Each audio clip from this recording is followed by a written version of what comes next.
right. For my energy, I research fossil fuels. How is it classified? It's a non-renewable resource because it's used for like decaying like fossils, really. So oil and coal and petroleum gas are like the main, what we use, like what humans use most of the time. And that's one of its like disadvantages, is it's a non-renewable. So we don't have a lot of oil, coal, or petroleum. Like that's eventually going to run out because we're using it at like the rate we're using it at. Because it takes time for fossils to decay and turn into these substances. And we're just using them too fast, so we're kind of just, I mean, it probably would have been a better resource had we slowed down the rate originally, but since we just use it so much, it's become a non-renewable resource. So just some ways that it's used. Oil is used for transportation. It's like cars, like trains and trucks. Coal is used for production of electricity. You can burn it and it can create electricity. And then petroleum gas, it's used in stoves and like your kitchen. Some requirements, you have to have like the proper location. So there isn't just oil underneath the school. Like there's going to be like certain spots around the world that there's going to be oil, and you have to use seismic reflection is what I researched. They use geophones or like different like sensors to use these seismic reflections, and it sends a signal down, and it basically bounces back to the geophone or sensor, telling them if there's oil or coal or something below the surface, so that they know that they can mine or drill there. So that's another disadvantage, is there isn't a lot of it, and you have to find the proper location for it. So it's kind of hard to find these energy resources. And then some new tech, because it's not the greatest energy resource. Thermal intervention. It injects steam into these drilling or mining sites, and it can raise heavy oils up, and since those are normally a lot harder to raise through drills, this kind of technology has been very beneficial at drilling sites for oils. And then another one that I researched was microbial, EOR. It sends microorganisms into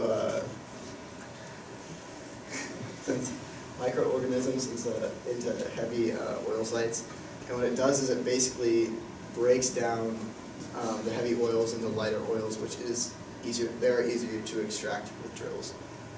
So yeah. So how long do we have till we're out of all this? Well, the oil's actually going a lot faster because we use that a lot, because we use it in everyday life. Everyone drives a car. Mm-hmm. Everyone, like, I mean, trains have gone down a lot, and trains use coal too. But oil's going a lot faster, but coal, I think, is somewhere around oil. But petroleum gas is what they said was probably going to be the future, because we still have a good amount compared to the other two. It's still pretty low compared to other resources, but they're all pretty scarce in how much we have. So like 100 years, or Probably. I don't know. Or a million years? Do we have a million years? One day. We have one more day. One day. If we have a million years, I'm good with it still. Yeah. Yeah. Or because then after that time there'll be enough dead people that we can burn all the cemeteries up and replenish it. So technically it would be renewable. Would it be oil? Wouldn't it be? Yeah. So here's the problem. I mean, this is the best one.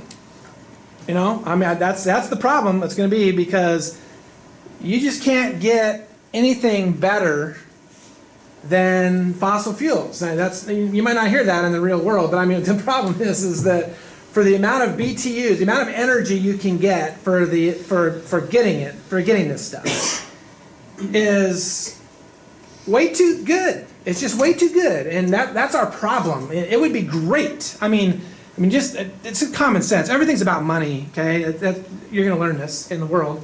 It's all about money. Okay, so if solar energy or wind energy, all these things that sound really great because they're not, putting a lot of serious pollutants into the air, right? We all agree with that. That'd be good, right? We want to keep the planet. I think everybody agrees on that. The problem is that if those were so good, we'd switch over. We'd switch over to all these things. The problem is it comes down to how much energy can you get for the amount of money you're putting into this system, and until we figure out ways to get something to even come close to beating what we can do with this, then we're always going to have this debate. It's going to be, there's going to be the environmentalist people, and there's going to be the, people that want to make money, and it's always going to be a problem. So, I don't see, we're doing some good things, I think, where we're trying to, supplement this with other kinds of things where we can, or to me, the biggest thing is, if we can eventually get something set up so that everybody's house that's built has their own little geothermal system or little windmill or whatever, if we do something like that, then, on a smaller scale, but then it is, nationalized or something, then that might be a good way. But otherwise, to me, this would be an awesome field for you guys to think about going into engineering with energy production and how we can do something. Because whoever can come up with the new thing that can really fix this, you're going to fix the world. Everything, the economy, everything is this. It's all about energy and stuff. So, and I think it's water, by the way. I think we haven't figured out something about water yet. Water is the most amazing molecule on the planet by far for a million different reasons. And there's something there, I think. Someone's going to figure something out, and we're going to unlock something. It's going to be amazing. I don't know. I'm just a teacher. We're going to figure out how to burn I water. teach people to go out and try to fix these things for me. So it's you guys' job. I'm just going to be teaching here until I die. You guys, and then they're going to burn me, apparently, if I'm not in the right cemetery. So you guys need to figure out how do we do this. But you need to always be logical in your arguing. Don't get emotional on the environmental part, and don't get emotional on the fossil fuel part. Realize what the science says on some of these things, and let's try to figure out a way that we can piece things together to make something better. There needs to be a happy medium. We can't just switch. You can't just switch to all these things because they're not producing any pollution and totally bankrupt an entire nation so everybody dies anyway. That's to me, that's the nerve-wracking thing about the arguments that are out there in government is like, fine, this looks great, but it's going to kill all these people here, because you're not thinking about what it's going to do to the family and the incomes and things like this. So, to me, it's a really, you need to have smart people, I think, in government that can actually debate on some of these things logistically and not necessarily emotionally on both ends of it. So I'll put that on you.